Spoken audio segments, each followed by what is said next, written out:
Does it matter if you have celiac disease or gluten sensitivity? Of course it does, but let's talk about it.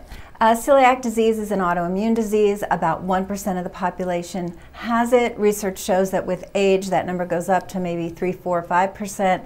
Gluten sensitivity, we don't have a clear number on the percentage of Americans, at least, that suffer, but conservative estimates are maybe 7% going up to 20 plus, 30%. So it's a big discrepancy as far as exactly what that number is. But I can tell you, having worked with patients with both celiac disease and gluten sensitivity for several decades now, that the phenomena of what gluten can do to one's body and one's health is not something that should be taken lightly. We take it so seriously that literally everybody that comes into our clinic is tested. It's a simple blood test that we do that spans from gluten sensitivity through celiac disease. It's a finger prick for those who don't want the venous blood or are a little scared of needles. You can do an easy test at home, very, very reliable. So what I keep hearing from individuals from this channel, and by the way, if you like this content, please subscribe and share it with others, is this. It's like, well, my doctor doesn't know whether I have celiac disease or not, and they give me their test, their blood test levels, and they give me some data, and then just say, I have no idea what to do. I don't know. Should I be off gluten? Should I not be off gluten? And I really want to go over some key points. So first of all, we have the 4 out of 5 rule for a celiac diagnosis. And number 1 is you have symptoms associated with celiac disease. Now, that's a long list. Number 2, you feel better when you're off gluten.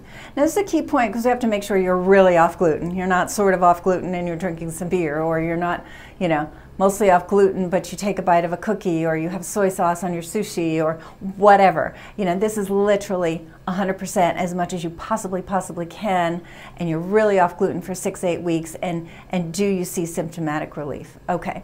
Then, number 3, we have a positive blood test. There's a celiac panel that should be done, not a single test. A lot of times they just do one TTG test, tissue transglutaminase. They should do IgA, they should do IgG, but there's a whole panel that should be done. And if that's not being done, it's really not a good look, because you can have one of the tests positive on the blood panel and another one not. That doesn't mean you don't have celiac disease. That's why there's a panel, is to look at it a few different ways. So we have, you have symptoms, you feel better on a gluten-free diet, you have a positive blood test. Number 4 is you carry the genes for celiac disease.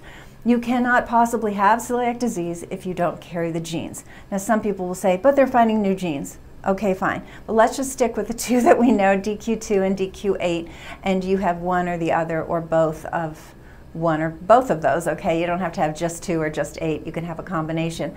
But you have the genes for celiac disease, meaning it's possible for you to have it. Number 5 is a positive biopsy.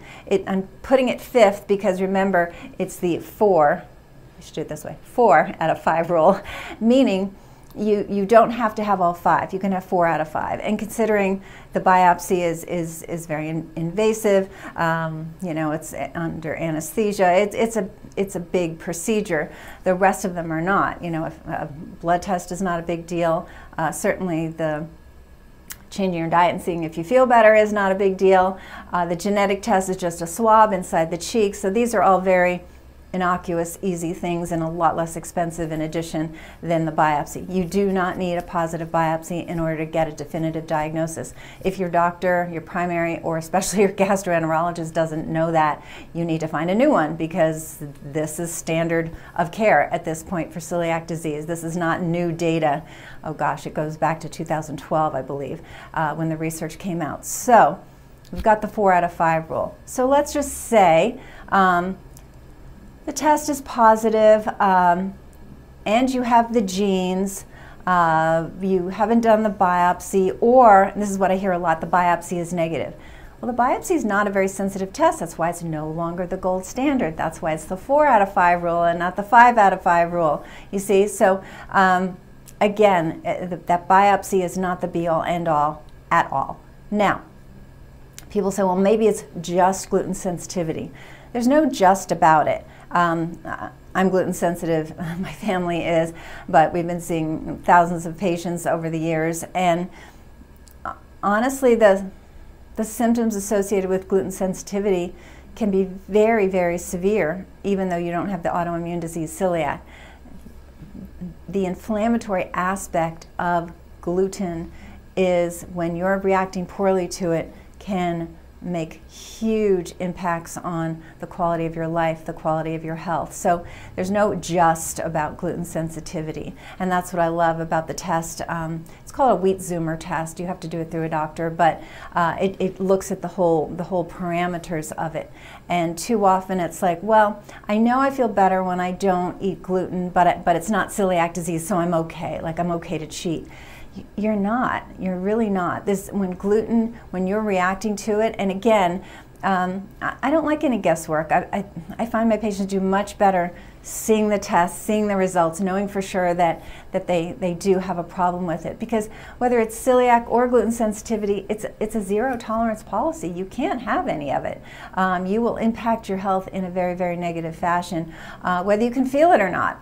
Some people feel it right away. They get a migraine, brain fog, they get pain in their joints, something pretty dramatic where they kind of go, okay, this is definitely not my friend. I want to stay away from this substance. But for other people, they can't really feel it. It's just working deep in their body at a level that they're not getting those instant symptoms, but it's degrading the immune system, it's imbalancing hormones, it's inflaming the brain. There's a lot of neurological components associated with gluten sensitivity. And the other point I wanted to make is, and I know it's a big deal to get gluten out of your diet, but it's usually not enough, and there's a ton of research to support, usually following celiacs, that they are good off gluten, a group of them that are good staying off gluten, and they're still not feeling that great. So why is that? We call this the secondary effects of gluten, wherein you have to go into the body and find out what damage the immune system has suffered from the gluten, that getting off the gluten has certainly stopped the damage, but it doesn't necessarily turn it around. So we have to look at the health of the gut, the health of the immune system, the health of the liver, your ability to detox. Are there any inhospitable organisms in your microbiome, in your gut, that are creating inflammation? Listen, you can get off gluten and live on complete junk. You can have a gluten-free diet that's not a healthy diet. So what's really a good healthy diet for you? Are there any other genetic predispositions that you have to work a little harder to get certain nutrition? Hormones getting imbalanced due to gluten, creating issues with young women, young men, older women, older men. The imbalance created by gluten to the hormonal system, the endocrine system, is very, very real. It tends to affect the thyroid a lot. So it's looking at this comprehensive approach, not just your celiac, no gluten, bye-bye. That's not enough. That's not enough. So if you suspect you're gluten sensitive, if you know you're celiac, if you know you're gluten sensitive, anywhere on that scale, or you're just not feeling well and you want to regain your health, then please reach out, because that's why we're here. We're very expert at not only giving you this nice comprehensive test so you know for sure, but also doing all these secondary effects to see what we need to do to really restore optimal health to you. So if this sounds like something you're interested in, give us a call. We're happy to do a free consultation. We do telemedicine across most states in the country, and we'd be delighted to help. So you can give us a call at 408-733-0400.